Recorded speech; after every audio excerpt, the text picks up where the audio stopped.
Hello, my Cancer risings, my Cancer placements. If you found this video, this is going to be your 2026 year ahead. And my name is Haley, otherwise known as Haley Delgado, otherwise known as Moon Girl, and the owner of My Moon Girl Readings on Instagram. So if you came from there, welcome back. If you are just finding me for the first time, welcome. I am going to, in this video, go over 7 of the major transits that are going to be taking place in your chart, Cancer rising. But even if you have Cancer placements, this can apply to you. And other than that, let's go ahead and just get started. Please feel free. The subscribe button's right there. She's free. She's cute. She's going to let you know whenever I do little surprises like this again. And if you're waiting for your rising sign, you can turn on the bell notification and so you don't miss yours. All right, without further ado, let's go ahead and I'm going to talk about the 7 transits, and then I am going to, because every single chart has so much nuance in it, depending on your rulers, depending on the aspects, depending on these different things. Because of that, as you probably heard, I'm going to be testing the law of probability with these astro dice and get a very specific theme for you for 2026, something a little more personal to your chart and the people watching. And then last but not least, I'm going to read a page out of this soul guidance book. This has all the days of the year in it. So this will be a date of the year or time of the year if you have a specific question about when something's going to happen, or you just want to know what date's going to be significant. There's also a message of guidance in here. So Cancers. I'm a Cancer sun. We've been waiting a little while. We've had Jupiter in Cancer, which was a really nice cycle for the collective because Jupiter feels exalted in Cancer. So first transit's going to be Jupiter going direct in Cancer, finishing out in Cancer. Cancer rising, you have Cancer in your first house. That's your ascendant, that's your chart ruler, the moon. You've had Jupiter expanding your first house. What does this mean? So what was happening at the end of 2025, the second half of 2025, is going to continue that cycle, that storyline through around summertime of 2026. And the first house is about karmic new beginnings. And Jupiter itself is very karmic as well, bringing experiences into our life that are not only going to matter for future events along our journey. That's what Jupiter does. Jupiter is, the Akashic records. So it's experiences that help put in perspective the way things have been, where we want things to go, the journey of which we're being led on towards our destiny, and how Jupiter is an assistant for that. So karmic new beginnings could have been really big. You could have traveled to new places, or tried a new lifestyle, or tried a new style, or really solidified into our own identity more. There could have been just many themes around identity. Jupiter in the first, this can be anything from, changing our last name and having ownership over that and our identity being pulled in that way. This could be also karmic new beginnings that you were meant to experience. So if there was something new that you did, do know that this is going to be a theme for you later on. This is expanding your destiny, especially around themes around motherhood too is really big. Cancer risings, how we take care of people, our role in the family. Do we want our own family? When do we want kids? What type of partner do we want to be? Is Cancer also has to deal with the mom, the wife, right? So whether male or female, if you're watching this, this is all about as well. What type of family dynamics, what type of partnerships can we build with? So a lot of those sort of themes could have been coming up. And again, Jupiter moving through the first house is when we get into our body again. We get into our physical body, we get into the physical realm, and we go towards our own identity, our own self. Now, this also is highlighting the 7th house because it's opposing, right? So also in terms of dream lifestyle, we could have had some experiences that showed us, whoa, I think I could imagine my lifestyle being like this. Maybe that's something we didn't think about before. that we didn't think was maybe possible before, because Jupiter opens up the realm of possibilities for us. If we did meet anybody, whether that was reuniting with old friends, whether that is new lovers, whether that is people at work, no matter what it is, Jupiter transiting, opposing the seventh house is going to bring people in our life that represent what is best for us in relationships, whether they show us what we don't want or exactly what we're looking for, where those are the types of people we want to live our life with. Those are the types of people that we embody our future lifestyle. So we're going to be wrapping up that. Once Jupiter goes direct, we're going to be feeling like, with Cancer moving through that final decan, like some of the dreams and some of the things that we had seen of what's possible for us, some more experiences with that, some emotional fulfillment as well. And then Jupiter is going to enter Leo. So that's the second transit, Jupiter entering Leo. So Jupiter is going to move out of the first house into the second house, eighth house axis. So we're moving from the physical realm, our lifestyle, the new direction, our worldview, our identity, and then it comes the second house, which is things that we're attached to. So immediate family, our skills, right? Our skills are expanded upon when we have Jupiter come into our second house. So this is now like a money access. So new money, new ways of making money, new opportunities to make money. Very big with Jupiter moving through the second house. With it in Leo, this is creative. This is very creative, and this can also be just self. Like, we're doing this ourselves. It's more of an independent energy, right? Renewed confidence, renewed security. This is a lot of blessings when it comes to overall security. So if you've been wanting to secure a relationship or kind of secure family dynamics where we feel more secure, where we're living, the car that we own, this is becoming more secure. So if there's anything that is needing a little bit of adjustments or anything that you're hoping that will expand towards a positive direction in terms of owning things, in terms of the things that we're attached to, this is also where our habits come into play, right? Second house rules over good habits and bad habits. So those could be expanded upon, right? And then the more that we expand past what we ever thought was possible, that's going to be worked through, right? So if we have a habit we've been wanting to quit, Jupiter through the second house is a great time to do that. Jupiter through the second house is also learning about money. This is also re-budgeting. So the second house is more about budgeting, saving, our subscriptions, the car that we own. We're really going to be looking at what's the best way to secure myself. How can I expand? How can I, and honestly, with a Leo, it's very much to our heart's desire. We're not talking like a little upgrade. This is the opportunity to get the dream car. This is an opportunity to get the dream apartment. This is an opportunity to have items that we've really been wanting. The second house rules over luxury, so we could have more experiences with luxury as well.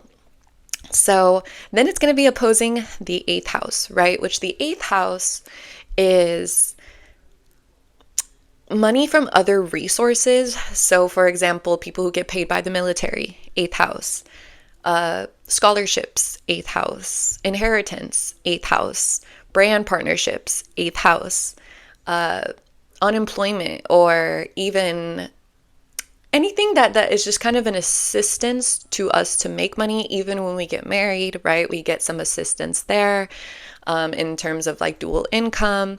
So there could be also crypto is ruled over by the eighth house. Cancer risings especially, it would be very, very, very, very, did I say very? Because I meant very beneficial for you to invest into crypto, digital real estate, ETFs, anything like that, since Aquarius, the sign of the future, the sign of innovation, the sign of technology, is in the eighth house of resources. So if you've been wanting to invent something, if you've been wanting to kind of really switch up even to what we invest into, that's also our time, right? So we're kind of moving out of a more monetary aspect of the eighth house into the very scorpionic part of the eighth house, which is, right, kind of those sayings that you hear about, my time is money, or my privacy is my peace, or privacy is a really big one with the 8th house. So, as we gain material security, as we kind of secure ourselves, we want to make sure that what we're securing, can we trust it? Can we trust the people that we are collaborating with? Can we trust people with, our good news and things like that? 8th house is going to be a lot around discernment. 8th house is a lot about power too, right? So that's that access of also as well, putting ourselves in a position of power. It's also intimate relationships. So there could be a little bit more intimate moments happening in 2026 where we're getting intimate with ourselves, we're getting intimate with family members or partners or children, and we're talking things that are deep, things that maybe a little bit more taboo, maybe a little bit out there. The 8th house does represent the more occult parts of life. So intimate bonds and kind of, trust on the other spectrum, right? Of, you can trust me. This is a safe place. We build intimacy and those secrets that are kept very safe, and the moments where we share intimacy, whether through mental, emotional, spiritual intimacy, could come up as well. This is also can be as well where we may be with Jupiter kind of opposing the 8th house for the second, or kind of around for the second half of 2026. This can also be where we are learning secrets of the universe, secrets about how people really feel about us. This can also be like a very sexual expanding house, right? A very personal powerhouse. And so power and security is going to be a really big theme. So moving on to number 3, Saturn entering Aries. Now we heard about all the Aries energy, right? So Saturn has been moving through your 9th house for a few years now, right? We have the 9th house in Pisces. So Saturn moving through the 9th house. The 9th house is around travel. So any places that you may have traveled in 2025, 2024, even 2023, very karmic for you to do so. That was 100% meant, because you were meant. When we have Saturn moving through the 9th house, we have the world is full of possibilities. Our consciousness can expand so much. What are the karmic experiences that are going to do that? And the 9th house rules over travel. So those could have been places where you were in previous lifetimes. Those could have been, if you took trips with certain people, they were little guides, I guess, because Saturn kind of brings in that fatherly energy. It's also the planet of karma, right? So those are like people we were karmically, like it's written, we were meant to meet, you were meant to open up my world, right? Even if we hosted other people, right? Other people traveling to our country, visiting us, we could have also, that also does something with expanding your mind, right? And then also this could have been very, very important spiritual refinement. So our beliefs getting refined.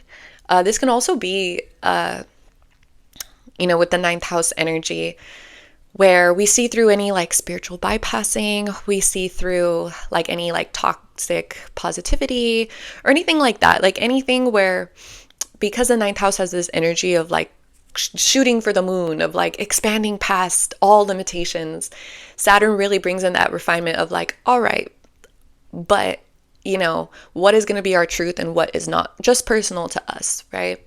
Once we get more information, it's like with great power comes great responsibility. The 9th house rules over knowledge. So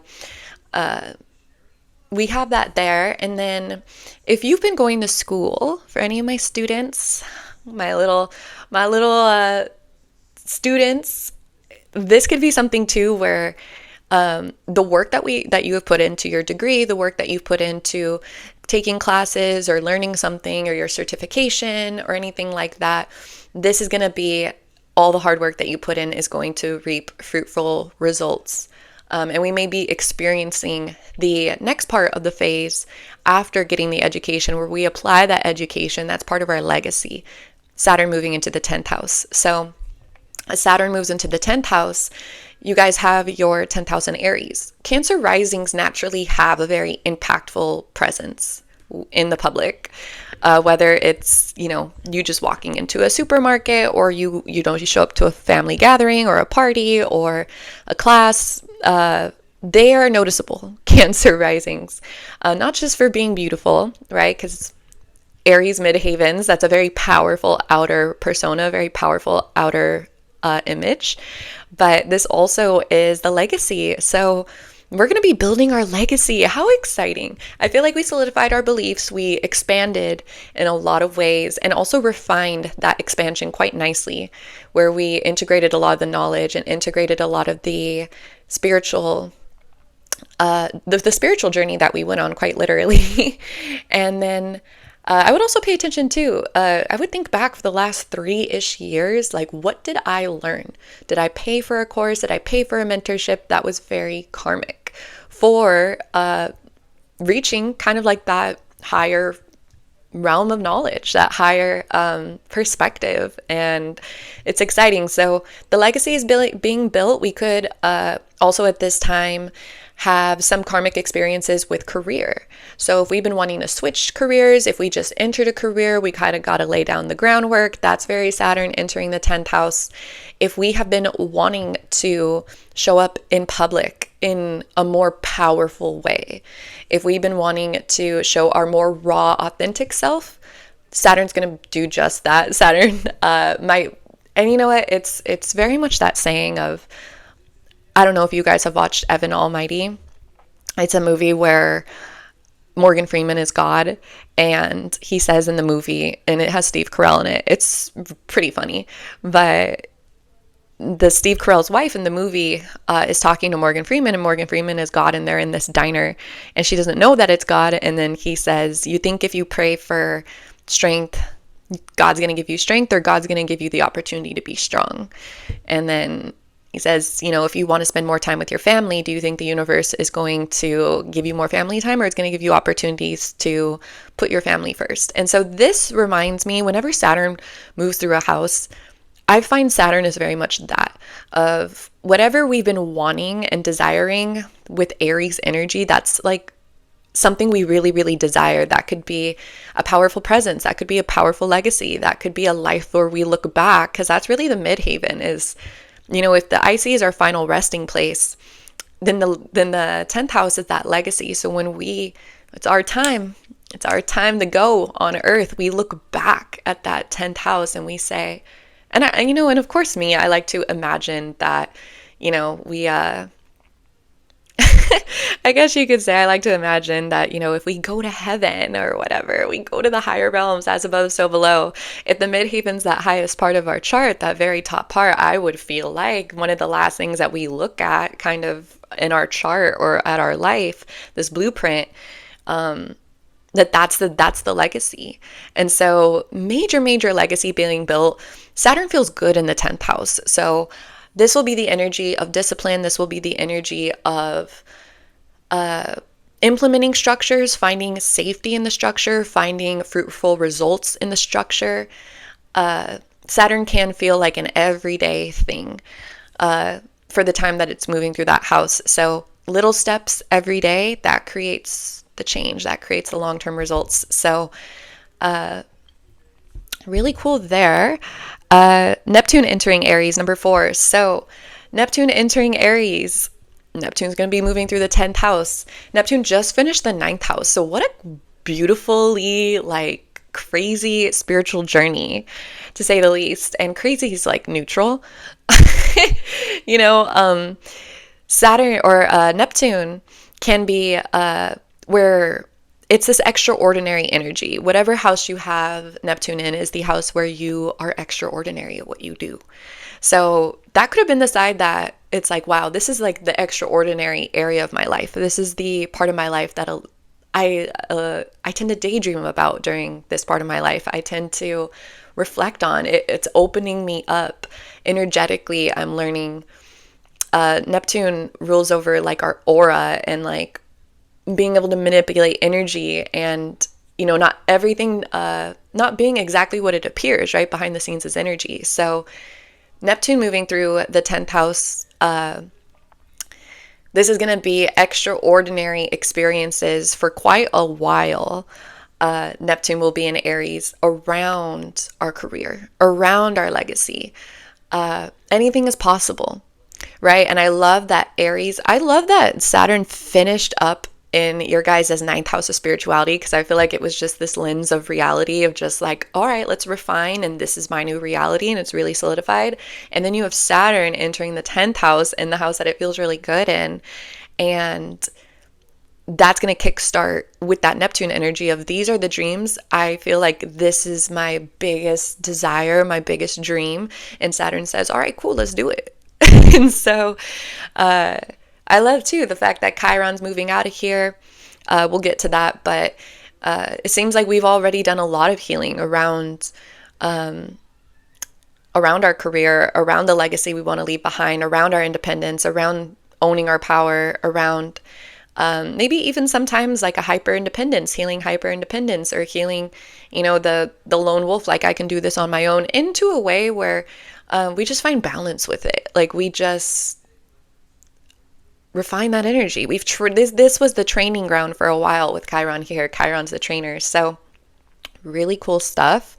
I would definitely, whatever plans you have that you want to leave behind for your legacy, really, really, really solid for the next 2 years I think we have left of Saturn in Aries. So who do you want to be remembered as? You want to be remembered as, a baddie? You want to, do we want to learn a language before, we leave this earth? Do we want to get married? Do we want to live in a certain place? Do we want to have a full education? Like whatever we want, truly. I say 10,000 Aries is the Barbie placement, where there really is no rules. Fire sign, midhavens, fire signs in the 10th house love to try new things. So I think expanding towards new possibilities is going to be huge the next 2 years, and being able to make significant progress towards that.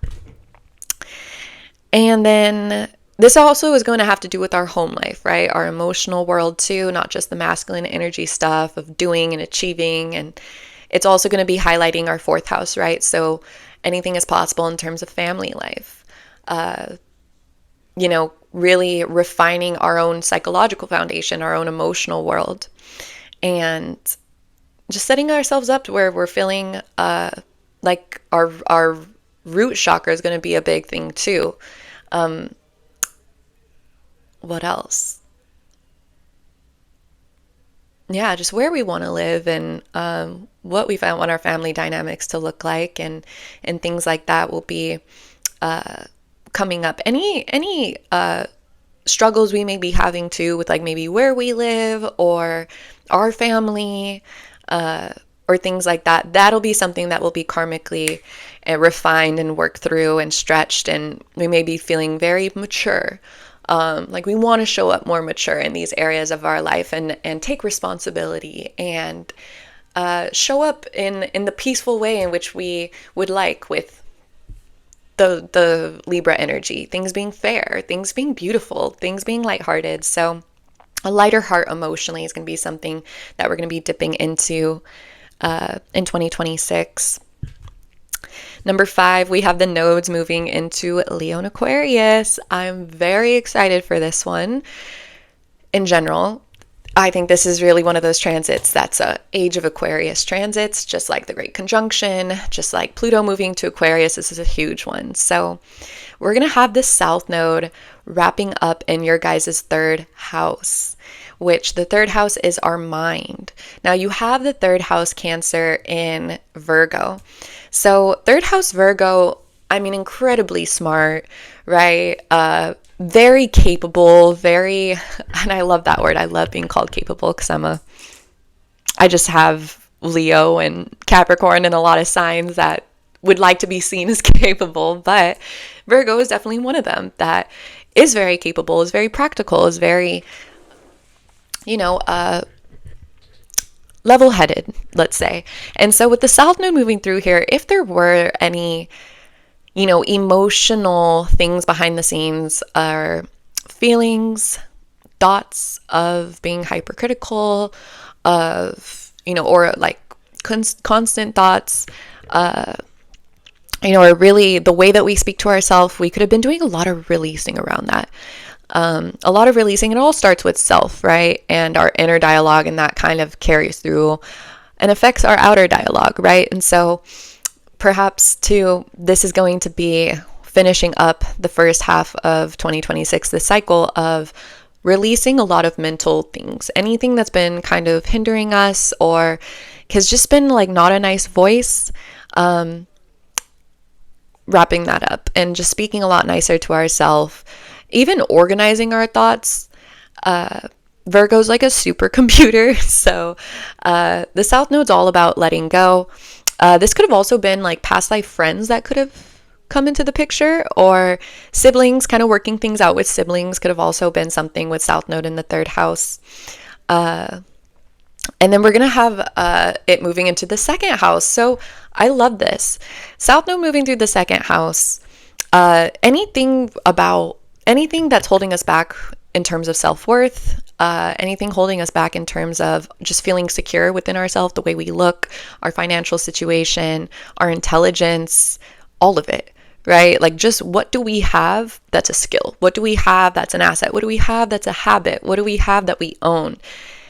Lots of letting go, especially if the ego has kind of kept us from having true security, and the ego in like its shadow form, right? Or embracing the ego in other ways too. Like, you know what? I'm not going to let anybody talk to me like that.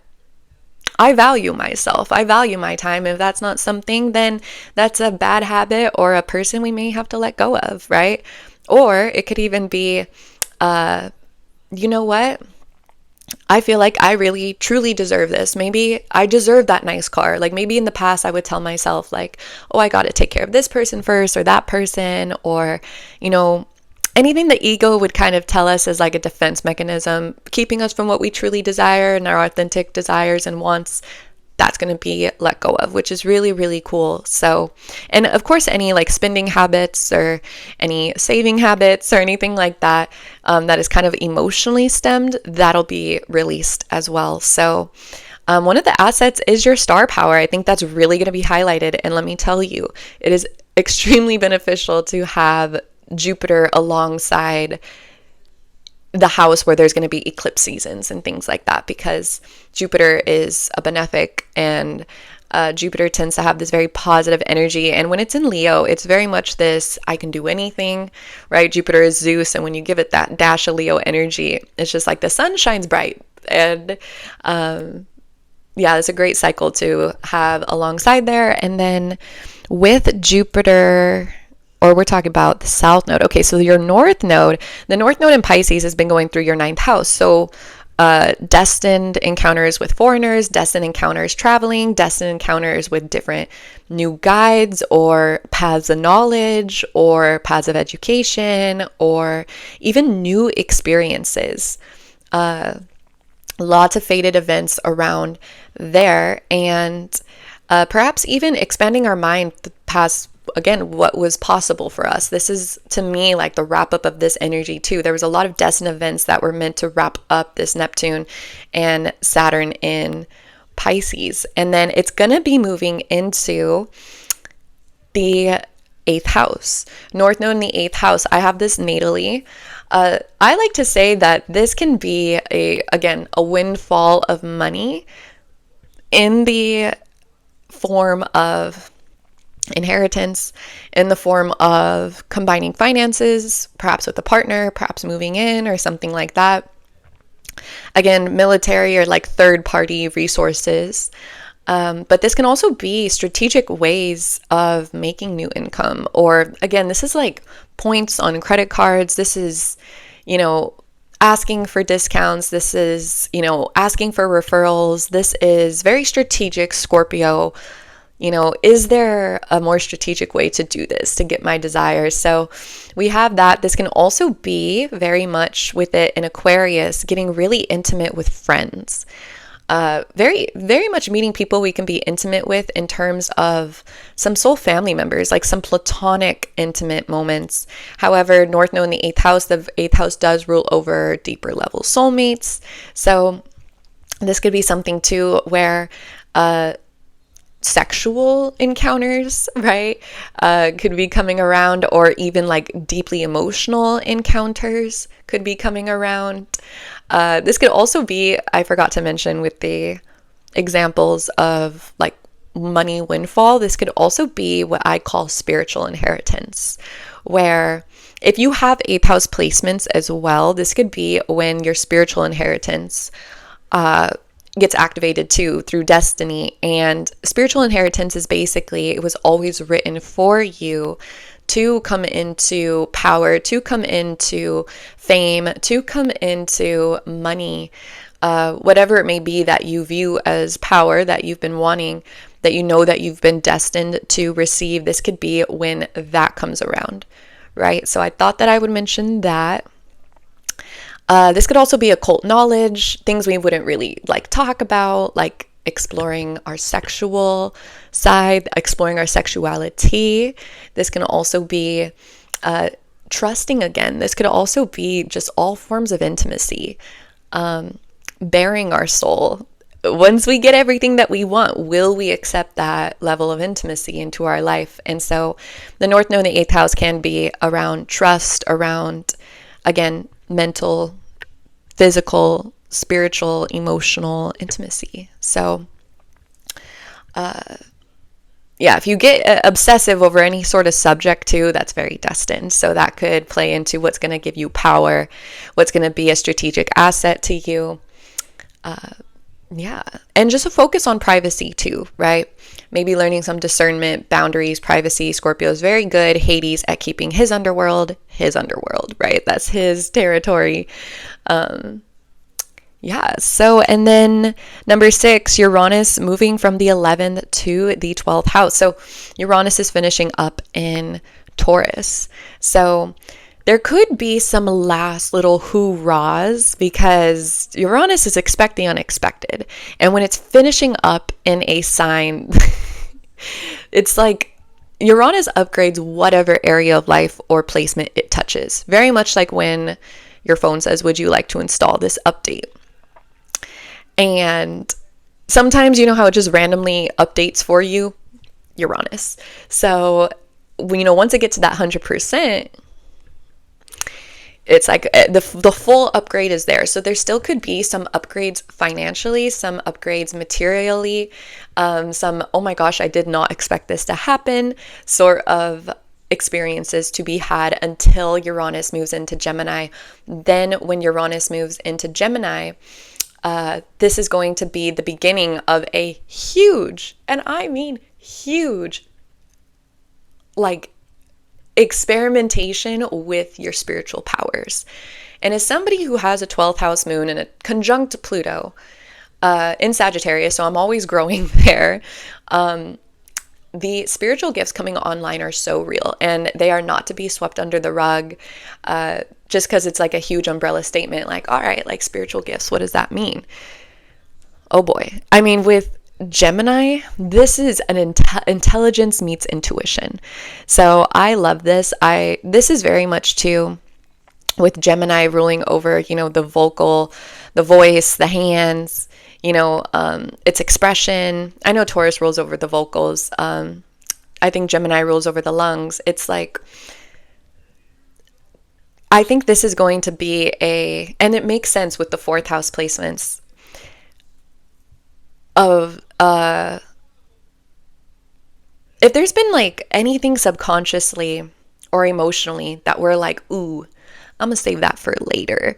Or, you know what? I just don't know what the block is. This is undoing the blocks. This is undoing the subconscious. This is purging. This is realizations. Dreams will be huge for the next 8 years. Would not be surprised if some people become dream interpreters. I want that to come back again, like so bad. That used to be a thing, way more than it is now. But this is also perhaps even learning about energy even more. I think a lot of Cancer risings actually, we're talking telekinesis. We're talking being able to pay attention, let's say before you say something, if something falls, it's like, ooh, I think that's a sign. I'm not going to speak about that. This is very much like reading people in rooms, right? So people can become really good gamblers. People can become very good negotiators. People can become just very, very keen and attuned to people psychologically, right? Especially some people, I wouldn't be surprised if they learned more about mental health. If, we got a therapist, if we worked with intuitives, or just, this can be like a spiritual team that we have encounters with as well. This is also like divine aha moments where we're going to be able to let go of the past. It's like, oh my gosh, I never saw it that way. Okay, I feel like I can let it go. Because the 12th house is divine endings, right? And especially with mental chatter, again, utilizing our intelligence, refining our intelligence.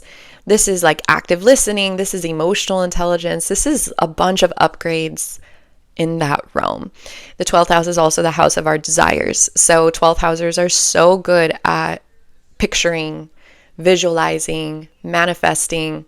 I think a lot of aha moments and a lot of unexpected experiences are going to come from realizing what a genius that Gemini in the 12th house natives are in terms of taking the steps of what to put into motion what we do visualize, right? Because Mercury loves systems. It loves to build little systems. So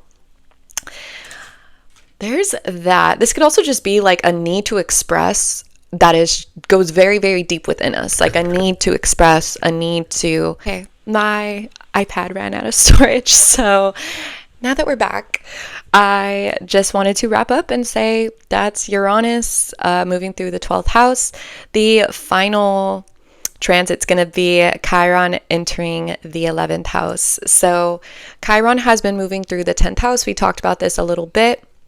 For you guys, this is really healing around masculine energy, around associating, our achievements connected to something, right? We want to heal if we are achieving for anything else besides us with it in Aries, right? So no need to prove ourselves. The only person we got to prove anything to is ourselves, right? And as long as we're doing it for ourselves, I think that was the big theme. This is also around authentically showing up as our most raw self. That's Cancer risings. Depending, you could have the midheaven in Pisces, or Taurus or something like that. But for the 10th house, for the legacy, for our outer persona, this is very much healing anything around, I think, showing up more traditionally, or like how we want to play that. If there's like more traditional standards, it's like, all right, well, I'm gonna just be me, or just the raw expression of that. I think also in terms of career, in terms of status, in terms of things like that, healing things around the father, and what else? With it moving into the 11th house, I love this too. The 11th house is our hopes and wishes for ourselves. So it's not just the things that we wish to achieve. It's not just our dream lifestyle like the 7th house or the 10th house. It is make a wish. Like, make a wish. What would you like? And it's the house of evolution. So we're going to be training to evolve into our highest, most secure, beautiful, calm, reserved in some ways, and maybe like just reserving our energy. Taurus is really good at maintaining their energy. That's why Moon is exalted in Taurus. Dream security, we're going to be training therefore. And this could be a lot around what we're worth. This could be a lot around, just on the training grounds to evolve. This also can be anything that's holding us back from kind of hitting the next income ceiling, because the 11th house is the income we get from our career, right? So up leveling, money in general, I mean, they're all the transits really line up beautifully with one another. So this can also be, the 11th house is soul family members. So one of the healing whether it's meant to trigger us to heal or whether they're just like a healing presence that just came into our life. This can also be reuniting with some very important soul family members, maybe friends that we haven't seen in a while, friends we have yet to meet that we met online, in person. This could be new people. This could be new communities. This could be, just finding people who are what we're about at this point in our life, right? If we were very introverted growing up and then, we had like, let's say our progressed rising change, and then it's like, oh my gosh, so-and-so is so much more extroverted now. And some people will want to keep you where you were. They're more comfortable with that version of you. And then some people are going to embrace you. And then you're going to meet some new people that are already just who they are is who you're becoming, right? And or they're headed in a similar direction, or they just inspire you. They're giving us pieces to allow ourselves to dream bigger, to allow ourselves to wish for more, or just evolve into a person that will attract all of that. So that is it for the transit section. Let's go ahead. I love this part. Let's go ahead and get an additional message through the law of probability. I don't know why I like saying that so much. I don't even know if there's a law of probability, but I like probability.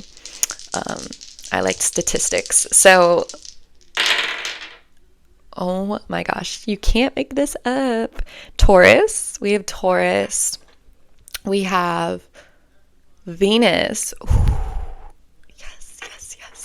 And we have the 4th house. So out of all the transits, probably depending on what's inside your chart specifically, we have home being important, we have money, we have beauty, we have love, we have stability, overall stability.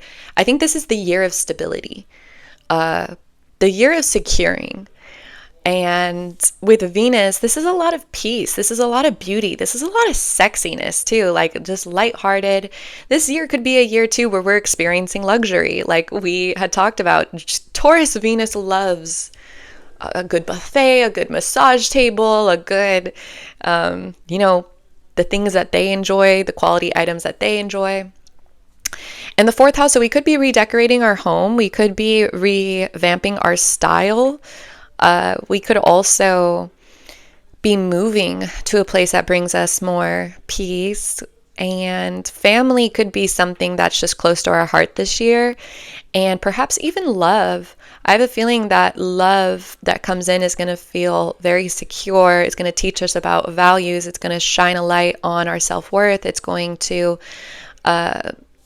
bring us, I guess, more into that earthly feeling of like, butterflies in our stomach. And what do they say? When you're in love, you can't eat. It's like that, ooh, like that new, that like, what should I wear? These energies are just like very Cancer, very Taurus, very Libra. So I'm thinking of cute things. I'm thinking of heart, that like what's on our heart, like what matters to us. And to me, that's like our security, our stability, our home life, and being very like a close circle, I would say, as well. This could be a little bit more where we're spending like some more time at home. Maybe we're like finding out where we really want to live too with some of the other transits. So that's what I see there. And then last but not least, let's go ahead and find a page in this book as a final message and guidance.